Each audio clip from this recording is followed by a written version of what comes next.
हमारे देश में जहां एक और जाति रहित राजनीति की बात की जाती है, वहीं फिलहाल देश में जाति की ही राजनीति खुलेआम की जा रही है। देश में अब जातीय जनगणना की मांग बढ़ती हुई दिख रही है और बिहार, राजस्थान के बाद अब यह मांग झारखंड की राजनीतिक गलियारों तक में प्रवेश कर चुका है। अब झारखंड में भी बिहार के तर्ज पर जाति आधारित जनगणना होगी। दरअसल ये हम नहीं कह रहे हैं, बल्कि झारखंड विधानसभा के मानसून सत्र में जाति आधारित जनगणना का मामला तेजी से उठ रहा है। कांग्रेस विधायक प्रदीप यादव ने झारखंड में भी बिहार के तर्ज पर जातीय जनगणना कराने की मांग सदन में रखी है। प्रदीप यादव के इस सवाल पर राज्य सरकार ने अपने जवाब में कहा कि झारखंड में जाति आधारित जनगणना कराने का विचार किया जा रहा है, इसे जल्द केंद्र तक पहुंचाया जाएगा।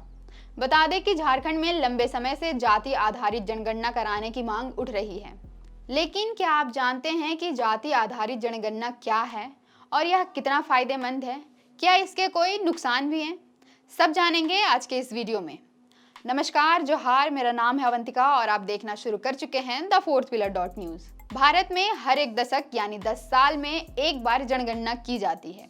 इससे सरकार को विकास योजनाएं तैयार करने में मदद मिलती है। लेकिन जातिगत जनगणना का मतलब होता है कि जाति के आधार पर लोगों की गणना या गिनती करना।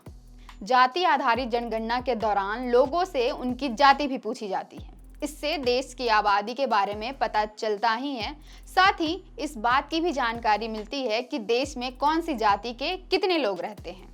जातीय जनगणना के बाद ये भी साफ हो सकता है कि कौन सी जाति आर्थिक, सामाजिक और शैक्षणिक स्तर पर पिछड़ी हुई है।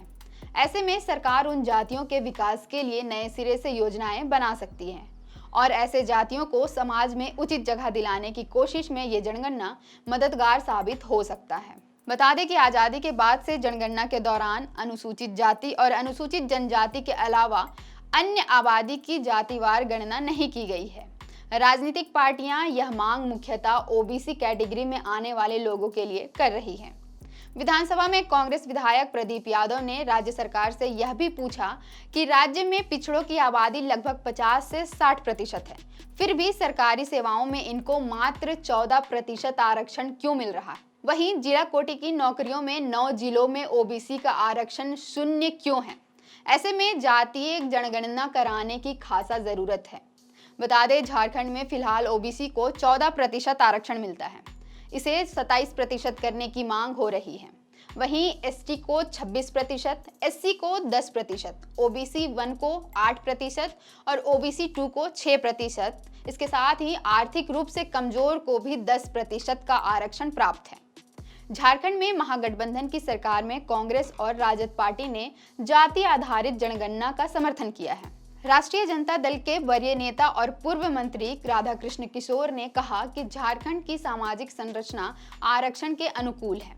राजद का स्पष्ट मानना है कि अति पिछड़ों के लिए आरक्षण पर आधारित जनगणना हो। इससे वंचित तबके का स्तर बेहतर करने के साथ साथ सामाजिक उत्थान में मदद मिलेगी। उन्होंने राज्य सरकार को सुझाव दिया कि जातिगत जनगणना के पक्ष में विधानसभा के मानसून सत्र में विधेयक पारित किया जाए। इसके अलावा आजसू पार्टी ने भी जातीय जनगणना की मांग की है। मुख्य प्रवक्ता डॉक्टर देवशरण भगत ने कहा कि आजसू पहले से ही जातिगत जनगणना की मांग करती रही है। इससे पता चलेगा कि झारखंड में कौन सी जाति घट रही है और कौन सी जाति बढ़ रही है। जातिगत जनगणना होना ही चाहिए, लेकिन देश के कुछ राजनीतिक विश्लेषकों ने जाति आधारित जनगणना को सही नहीं माना है। उनका मानना है कि जातिगत जनगणना से आरक्षण का मुद्दा तूल पकड़ सकता है। इसके होते ही फिर देश में तूफान खड़ा होने की भी संभावना है। अगर इससे आरक्षण के मुद्दे को हवा मिलती है तो अपर कास्ट इसके खिलाफ खड़ा हो सकता है। एक बार ये जनगणना आ जाएगी तो जातियां जो 1931 की जनगणना के बाद अब पिछड़ी हुई पाई जाएंगी, वो राजनीतिक दलों के सीधे टारगेट पर होंगी। ऐसे में करीब करीब सभी दल सिर्फ उसी वोट बैंक को हासिल करने की होड़ में लग जाएंगे। परिणाम ये होगा कि समावेशी यानी सबके विकास की अवधारणा को गहरी चोट पहुंचेगी। इसके अलावा जातीय जनगणना से परिवार नियोजन कार्यक्रम को भी नुकसान की आशंका है।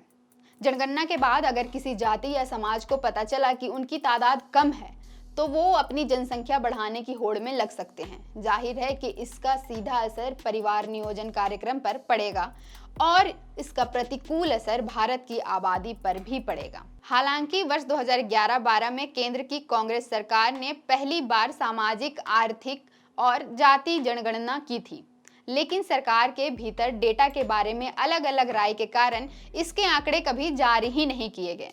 इसके बावजूद कुछ दिनों पहले बिहार में जातीय जनगणना को बिहार हाईकोर्ट ने हरी झंडी दिखा दी है। बिहार से पहले राजस्थान और कर्नाटक में भी जातिगत जनगणना हो चुकी है। हालांकि केंद्र की भाजपा सरकार का कहना है कि प्रशासनिक, कानूनी और तकनीकी मुद्दों के कारण राष्ट्रीय जनगणना के दौरान जाति सर्वेक्षण करना चुनौतीपूर्ण है। अब देखना होगा कि झारखंड के संदर्भ में जाति आधारित जनगणना की मांग कहां तक पहुंच पाती है और यह सफल होता है या नहीं। फिलहाल के लिए इतना ही। देखते रहें thefourthwheeler.news। अगर आप चाहते हैं कि हमारे वीडियोस का नोटिफिकेशन आपको बिना देरी के मिलता रहे तो आप इस चैनल को फॉलो और सब्सक्राइब जरूर कर लें। बाकी आप हमारे काम को लेकर कोई सुझाव हमें देना चाहते हो तो कमेंट बॉक्स में आप सादर आमंत्रित हैं। इसके अलावा हमारे वीडियोस आपको अलग अलग ठिकानों जैसे फेसबुक, इंस्टाग्राम, ट्विटर पर भी देखने को मिलेंगे, जिसके लिंक डिस्क्रिप्शन में डाल दिए गए हैं। शुक्रिया।